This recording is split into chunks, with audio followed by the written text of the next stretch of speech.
35 साल से अलग रह रहे हैं रणधीर कपूर और बबीता कपूर एक साथ वापस आए। रणबीर कपूर और आलिया भट्ट की शादी के बाद कपूर परिवार में एक और मिलान हो गया है। करीना कपूर के पिता रणधीर कपूर और उनकी माता बबीता एक बार फिर से साथ आ गए हैं। 76 साल के रणधीर कपूर और 75 साल की बबीता ने उम्र के इस पड़ाव में एक बार फिर एक दूसरे का हाथ थाम लिया। ये रणधीर और बबीता 35 सालों से अलग रह रहे थे। 35 साल पहले बबीता ने अपनी दोनों बेटियां करीना और करिश्मा के साथ आर के बंगला छोड़ दिया था। बबीता लोखड़वाला के एक अपार्टमेंट में जाकर रहने लगी थी और पिछले 35 सालों से वही रह रही थी। रिपोर्टर्स के मुताबिक बबीता बांदा बंगले में रणधीर कपूर के साथ रहने के लिए लौट आएंगी। 35 साल बाद दोनों फिर से एक छत के नीचे रहने लगे हैं, जिससे करीना और करिश्मा बेहद खुश हैं। रणधीर ने एक्ट्रेस बबीता से साल 1971 में शादी की थी।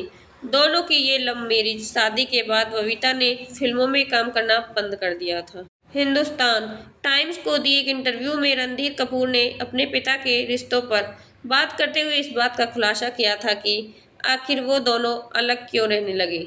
रणधीर कपूर ने कहा था, बबीता को मालूम चला कि मैं एक बुरा आदमी हूँ जो खूब शराब पीता है और घर लेट आता है।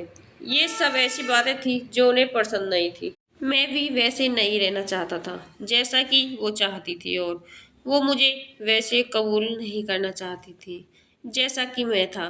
भले ही हमारी लव मैरिज थी।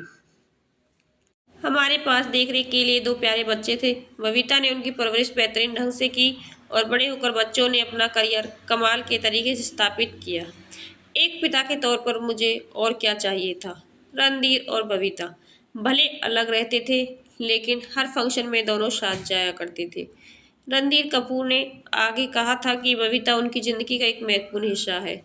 दोनों ने अलग अलग रहने के लिए चुनी, लेकिन वो एक दूसरे के दुश्मन नहीं है।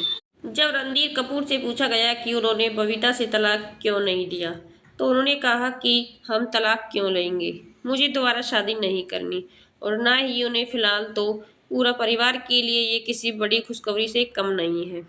बुढ़ापे में ही सही, लेकिन रणधीर और बबीता आखिरकार साथ जरूर आ गई। फिलहाल इस पर आप क्या कहेंगे? अपनी राय हमें कमेंट में जरूर बताएं। बाकी हमारे चैनल को लाइक और सब्सक्राइब जरूर कीजिए। Thank you.